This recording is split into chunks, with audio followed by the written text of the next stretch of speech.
Listen, I have a favorite passage in American literature. I want to commend it to you, especially those of you who think that selling is important.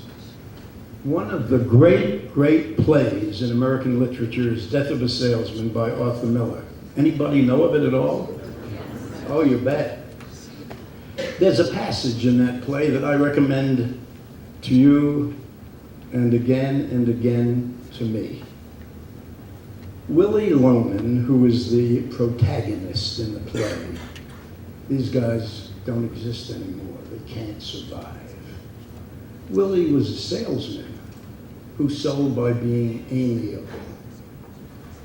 Willie didn't believe in anything except being amiable. And he was without a job. And he had gone to see a neighbor, one-time neighbor of his, who was then a prospering attorney. Willie was looking for a handout. He had to wait in the waiting room because the lawyer was busy with the client. And the way this wonderful play is typically staged, the lawyer's son comes into the waiting room, usually carrying a briefcase and a tennis racket. And he sits and talks with Willie.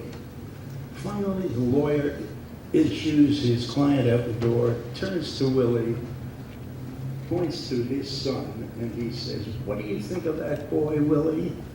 Do you know that tomorrow morning he will plead a case before the Supreme Court of the United States of America?" Willie looks at him in total astonishment. We talked for 40 minutes, he never even mentioned it. The classic reply, "Hey, Willie, he doesn't have to mention it. He's doing it." I love that.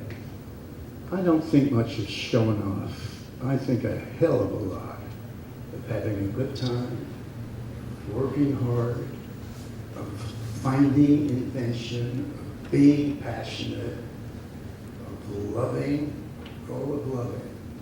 I don't think much of naming anything after me.